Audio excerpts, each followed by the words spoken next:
when did you first start playing the drums? Well, I mean, I first started messing about, let's say, on my mother's couch. Wow. At 6 years of age, with her knitting needles. Right. So I used to sneak into the front, well, not sneaking, but be in the front room and then sneak into a bag and pull out her knitting needles. So I used to use those, and at one point, the knitting needles started to bend. So I quickly put them back in the bag, hoping she wouldn't notice. Yeah. And then she came in and she said, "What have you done with my knitting needles? They're bent and this." And I said, "Well, Mummy, I was playing drums." She said, "Well, if you want to be a drummer, let's get you a kit." So that's right. She got me a very basic, you know, 6-year-old snare drum and bass drum, of which I started to thrash around on. Right. One of those toys. Kind of a toy drum, toy yeah. drum, yeah. And then I kind of advanced from then, and I started. Well, I mean, I got into physics at school and science. Right.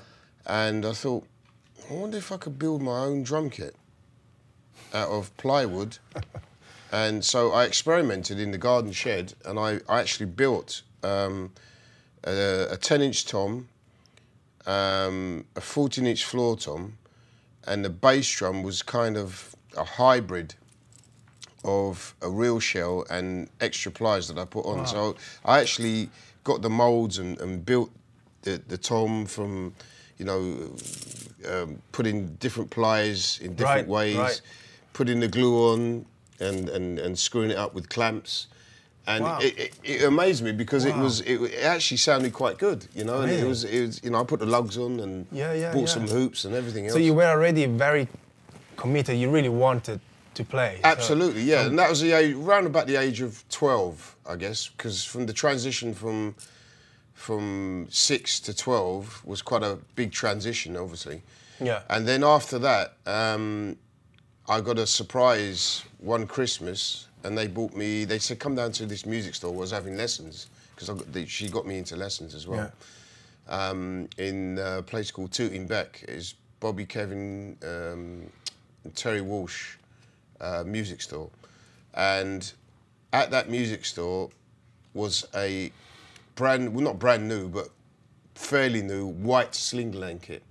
So they bought me that, and I was elated with that, you know. Amazing. So obviously I said, because I used to practice and rehearse in the garden shed. Yeah.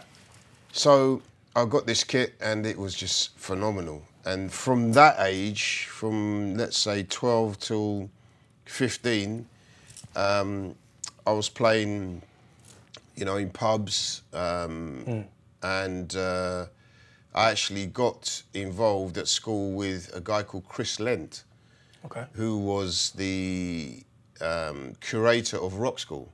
Right. Okay. And we had in with that we had a trio called American Express. So it was myself, Chris, and this guitarist called Roddy Matthews, and we played all the university circuit. Nice. You know, playing David Bowie covers and all that sort of stuff. So it was that was a transition, you know, from 6 years of age up till say 15. Yeah. And it was around about between 15 and 18 I met John Hill, who's with us today, and he kind of discovered me in various pubs around London.